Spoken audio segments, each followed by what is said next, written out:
Ini juga banyak pertanyaan dari orang-orang nih, kan Mhm. akhir-akhir ini banyak saham gorengan katanya. Mmm. Ini salah market atau salah orangnya, Mas? Salah market atau salah orangnya ya? Menurutku sih semua salah sih. Semua salah dan semua benar kayak gitu. Karena di capital market, yang benar bisa rugi, yang salah bisa make money kayak gitu. Oh, jadi nggak ada benar salahnya gitu? Nggak ada yang benar salah di market kayak gitu. Makanya kalau ditanya disuruh beli A, B, C, D, E, F, G kayak gitu kan. Nah, disuruh beli ya let's say lah dia rugi kayak gitu. Oke. Bener, ada yang bilang, "Wah kan beli-beli sendiri segala macam." Motifnya apa? Kan kita harus tahu dan kamu kan harus lebih pintar dong. Namanya kalau saya sebutnya kalau kamu ketemu setan, setan menggoda, ya itu kan tugas setan kayak gitu. Masalahnya kamu jangan seculun itu dong, masa terima godaan setan. Nah, kurang lebih kayak gitu Iya bahasa iya saya kayak iya gitu. iya iya. Katanya kan ada bahasanya nih bandar, Hmm, bandar di saham. mhm, Bandar itu beneran ada mhm. atau hanya kambing hitam gitu? Kalau di bursa Indo, bandar itu ada kayak Ada, gitu. oke. Karena dia butuh menjaga likuiditasnya saham.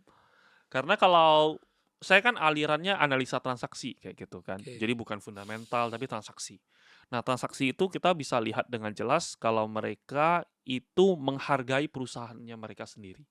Jadi, semisal perusahaannya bagus, tapi nggak naik-naik. Kenapa nggak naik-naik? Karena nggak ada orang menghargai suatu barang selain orang yang mempunyai kepentingan yang paling penting. Nah, pemilik pemilik perusahaannya itu nganggap, wah ini saya murah nih, saya mau naikin, saya mau beli. Nah, itu kan sebutannya bisa juga bandarnya juga kayak gitu. Oke. Dan bandar adalah orang yang menguasain supply-nya itu. Orang yang memegang semua barang terbanyak, nah itu adalah bandar. Dan mendapatkan mandat dari emitennya itu sendiri. Jadi bandar itu ya beneran ada. Kayak gitu. Oke. Tapi boleh kan itu ada? Atau nggak boleh sebenarnya? Kalau di Indo berdasarkan peraturan sih nggak boleh. Tapi sekarang lagi dibentuk peraturan yang saya dengar udah 1 tahun 2 tahun ini dibentuk legali. Gimana sih? Apa sih bandar definisinya? Apa sih market maker? Nah itu lagi berusaha dibuat sama bursa kita. Kayak gitu. Oh. Nah, kalau misalnya sebagai influencer saham nih, Mm-mm. kadang-kadang kan dia menunjukkan hasil kesuksesannya. Ya kalau ada yang menganggapnya itu flexing, ada Mm-mm. yang menganggapnya itu motivasi, Mm-mm. dan misalnya tiba-tiba orang ikut trading. Mm-mm. Nah, habis itu dia nyangkut Mm-mm. orang ini. Yang salah siapa nih, Mas? Yang salah ya, yang salah mungkin ya semuanya main peran tertentu ya. Oke, Karena ya satu berperan apa? Satu berperan marketing. oke. Nah, ya marketing ya satunya lagi ya bermimpi over expectation juga gitu. Over promising and over expectation. Jadi dua-duanya ada play part-nya gitu. Jadi ya Oke. dua-duanya salah menurut saya kayak gitu. Heeh, Oke oke oke. heeh. Kadang-kadang tiba-tiba nih, Mas, ada saham lagi hijau, Mhm, tiba-tiba anjlok langsung drop lah. mhm, Tadi untung 10%, tiba-tiba langsung jadi drop, mhm, turun 30%. mhm. Itu menurut Mas, apa sih yang terjadi sama saham itu? Apa ada yang main gitu? Biasanya sih selalu ada yang main lah. Oke Nah, biasanya saya trading, jadi saya memanfaatkan volatilitas itu. Karena oke. volatilitas adalah yang kucari. Kalau nggak ada volatilitas saya nggak bisa hidup kayak gitu. I Nah, kan dia see. drop udah plus misalnya plus 5, tiba-tiba drop minus 10. Nah, tiba-tiba kan nanti hijau lagi jadi plus 2%. Itu kan ada spread. Nah, biasanya saya main spreadnya di kayak gitu. Oke. Heeh. Nah, iya iya iya Heeh. iya. Nah, kalau Mas sendiri biasanya beli saham itu pas dia hijau apa pas merah kebanyakan? Saya doyannya ketika dia hijau kayak gitu. Karena saya Oh, Nah, makanya trading gitu. Kan nggak masuk akal kalau kita taruh 5 M jadi 60-an M kayak gitu. Nggak masuk akal nggak kan. masuk akal. Nah, mau ngomong ke siapapun orang bilang gila lu nggak mungkin kayak gitu. Tapi ya saya sukanya beli yang hijau makanya volatilenya tinggi.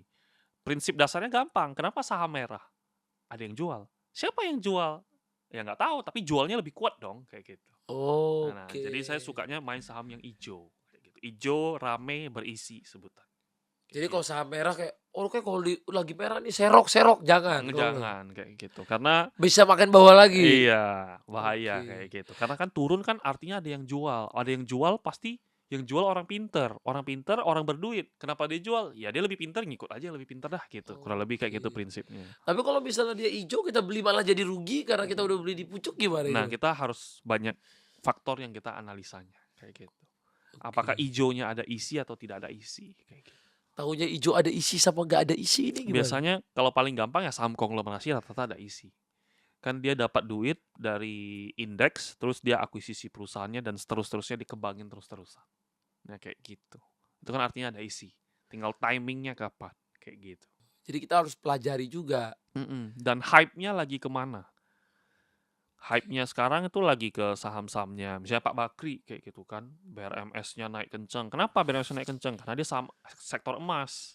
Oke. Nah, buminya itu batu bara. Batu baranya itu grade-nya itu paling bagus di Indo. Nah, itu Oke. terus ekosistemnya apalagi? Dewa kontraktornya kayak gitu. Jadi emasnya tambah banyak, dia keruknya makin banyak, kontraktornya dapat project lebih banyak. Nah, itu kan ekosistem. Tap Ada isi atau nggak ada tapi isi? kemarin aku beli bumi rugi terus sih, Mas. Udah Iya. berapa persen ya? Coba kita lihat. Iya. Bumi kemarin aduh, Hmm. setim lagi aku belinya ya semua barang-barang. Heeh. Jadi timku ini juga nggak mau ngeriset, apa yang Abang beli itu yang kita beli. Ini aneh. Maunya ngikut-ngikut aja, Mas. Heeh, heeh. Kalau untung diem-diem kalah nanya. Itu yang bikin pusing kan? 16% Mas loss-nya. Heeh.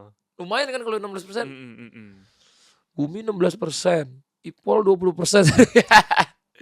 Heeh. Tapi RLCO, RMKO, RMKE gainnya gede, Oh, gede ini 20%, ya, 20, ada 30%. ya subsidi lah ya kan. Dari Subsidi. menang ya kita ada yang kalah.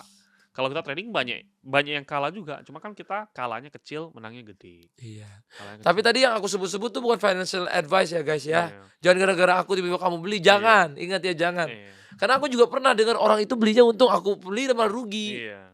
Karena memang timing belinya mungkin lagi bagus, angkanya di bawah terus naik. Betul. Capital market timing itu penting. Bener. Kemarin aja aku nggak sadar tuh Mas beli apa ya. Bel. Nah, Bel naik. nah. Padahal tuh aku nggak tahu Mas sama apa, coba pelajarin beritanya apa ya. Terus dia usahanya apa, ini kayaknya bagus sih. Bener-bener seriset sendiri itu tiba-tiba naik. Nah, jadi tapi kan sekarang suspend kan? Suspend. Iya, Kok kalau tahu udah sih Mas? ya karena saya tiap hari kan pantengin kayak gitu. Oke. Saya kan itu emang kerjaan saya, emang saya harus tahu. Kalau saya nggak tahu malah saya yang parah kayak gitu.